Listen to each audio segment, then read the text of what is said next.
Welcome back, grade 12s. It's economics with Ms. Piwe. And just before the short break, we were looking at the business cycles, but particularly looking at the exogenous explanation in terms of the external factors that will influence the business cycles. So we were discussing a number of them just before we went to the ad break, and I'm just going to quickly recap on those before we move on to the endogenous approach. So we know that the monetarists believe that markets are inherently stable and disequilibrium is caused by incorrect use of policies.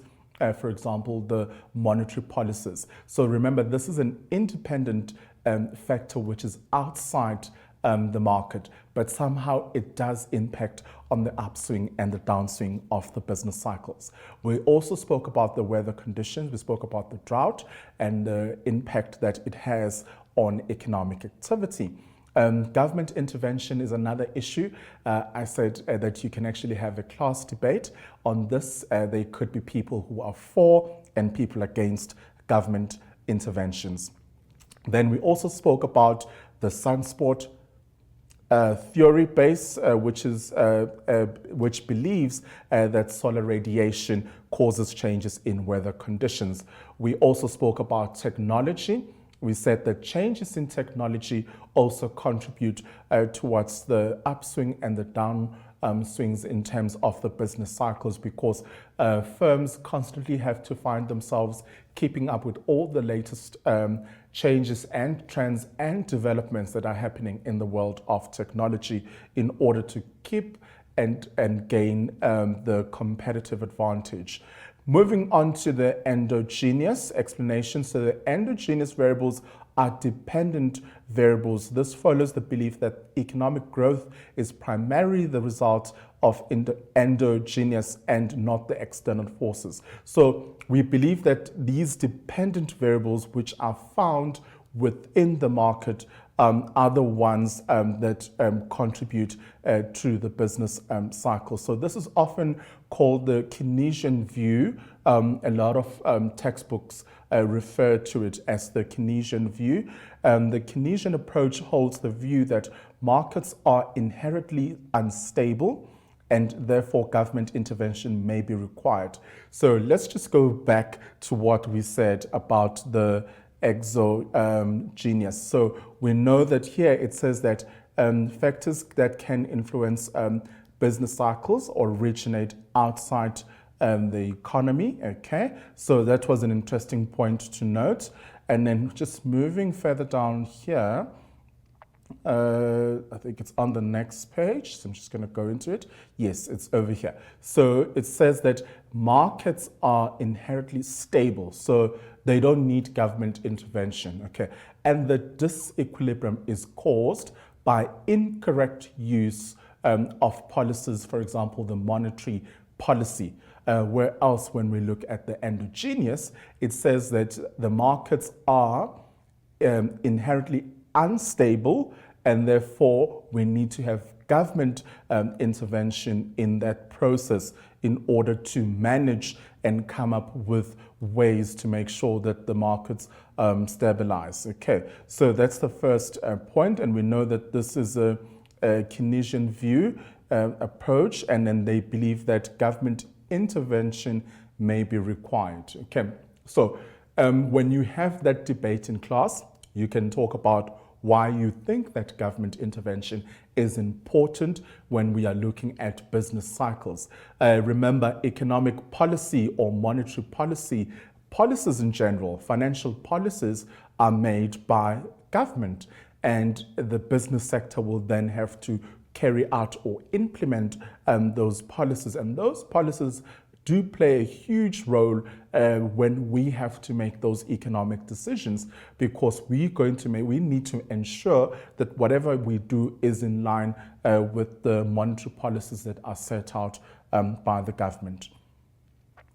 The next point is that the price mechanism fails to coordinate demand and supply in markets and gives rise to upswings and downswings. Okay, so now the price mechanism comes in, so because it fails to coordinate demand and supply in the markets, and then this then gives a rise in the upswings and the downswings as well. Prices are not flexible enough, for example, wages. I know that, as consumers, we often complain about the wage or the salary that we earn. So we're saying that's not flexible enough. So that also will contribute to the upswings and to the downswings as well. A business cycle is an inherent feature of a market economy. So we know that it's part of the market economy. And so this is what the Keynesian view believes. And they believe that indirect links and mismatches between demand and supply are normal features of the economy. So they believe that, this mismatch between supply and demand is something that's quite normal in the world of economics. So the Keynesian view is based on this, and that a business cycle is an inherent feature of a market economy. So it comes with a package, and therefore government intervention could be used to manage this.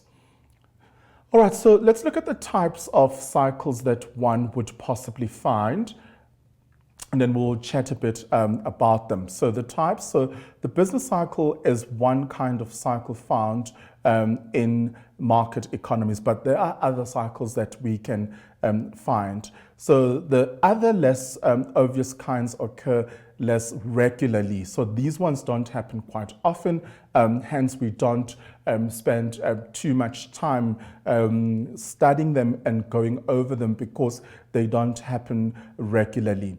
So the first one, it's the kitchen cycle. I've seen this spelt with an E in other books. In other books, it's spelt with an I.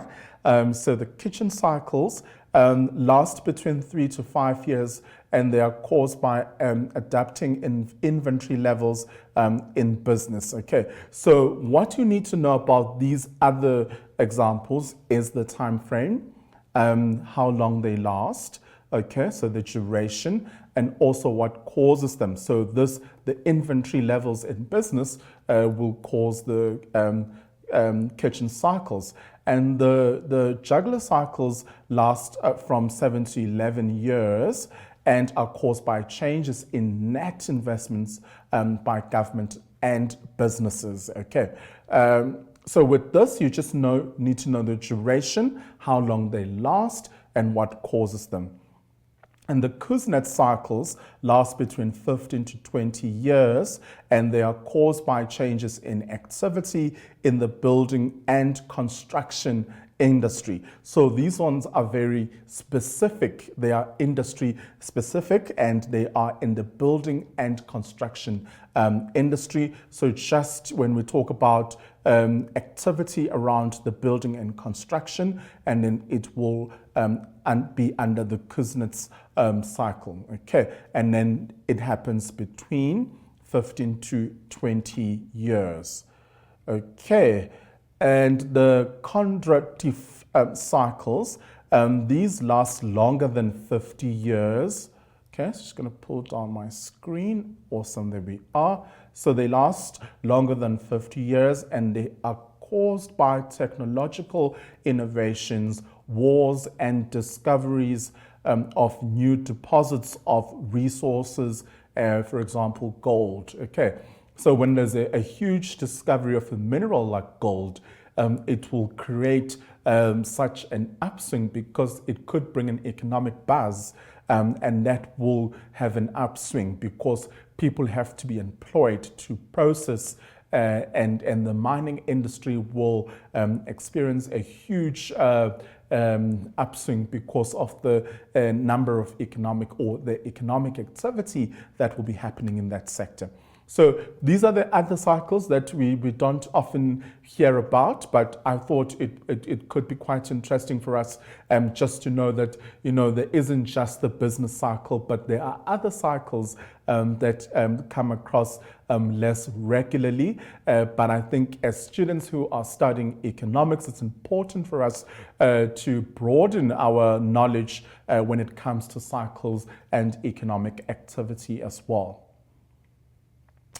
All right, so we've got quite a long summary, so I'm going to start the summary now, because there's important terminology that we'll be talking about, and I want to go back to the diagram of the business cycle to show you this terminology. So it's going to be quite a lengthy session for us just going over the terminology and the summary in this regard. So to start off, we need to understand what a business cycle is. So it's a recurrent but not periodic pattern of expansion. Expansion and contraction in the level of economic activity that occurs within a country. Okay, so you can't prescribe it and say, you know, I'm guaranteed it happens in this period. You know, you can't. The pattern of expansion and contraction changes because the world of economics is not stable, you know. So there are changes, you know, there are upswings and there are downswings as well. So you can't say it's like a predetermined period. It happens over time, and it happens at different times, depending on the external factors and the internal factors. When we're looking at the exogenous or the endogenous approach, we can look at whether it is internal factors that have brought about the change, or it is the external factors that have done so. Then the next point that I want to explain is the economic expansion. This is a phrase of the business cycle characterized by a general period of rising economic activity, resulting in an increase in real GDP and a decrease in unemployment and an increase in income. Okay, so that's another interesting concept. So when we talk of that, the fact that there's, you know, our economy is expanding, so it means the following things are happening. So there's a rise in economic activity. So there's a rise in economic activity. So there's more economic activity happening. And as a result of this, we're going to have an increase in the real GDP, okay? The number of goods and services that are produced within a country. And also, we're going to have a decrease in unemployment because now there's a lot of economic activity happening, so people are getting jobs. And then now that the people are getting jobs or they have employment opportunities, the people are receiving a source of income. So their income will be increased because of the economic activity that is currently happening during economic expansion. So this is a good time, you know, when the economy is picking up, people are doing well, people are employed, people have jobs, people are able to generate an income, and so that they can spend, so that we can have that relationship between production, spending, and income. So that is a good time. So let's go back to the diagram and look at the economic expansion, because it's nice when we can see this information in a diagram. So I'm just going to go back, and there we are, one up. Great stuff. So we're here. All right, so we've spoken about a number of concepts, so I'm just going to find them. So we know that a peak will be the highest point in the upswing over here, and then that a trough will be the lowest point in the downswing. And now we are talking about this period of expansion. Okay, so here it means that there's more economic activity happening. People have jobs, and therefore their income is increased. So it's a good time in the economy when we are expanding our economy, when there's economic expansion. So the economic expansion is over here. So we actually managed to find a few things in this graph. So we found what a peak is, a trough, and then now we also were referring to the contractions that happen, and then now we are dealing with economic expansion, a good time in the economy where things are happening, where people have an income they can spend, and then production as a result also is increased because of all this extra income that people find themselves having at this particular point.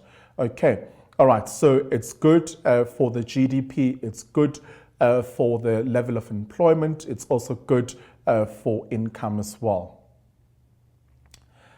And then we have our next concept, which is economic recovery over here. So this is the first phase in a period of economic upswing. Okay, so if we were really going through a difficult economic time and now we are slowly recovering or moving out of that technical economic difficulty or time, we call that economic recovery. It is just the first phase in the period of economic upswing. Okay, so for us to have the upswing, the first phase is called the economic recovery. So we're going to do the same thing. So I'm just going to do the recovery now and look at the economic boom as well, and then go back to our diagram and actually identify these different situations. So when we have an economic boom, it means that,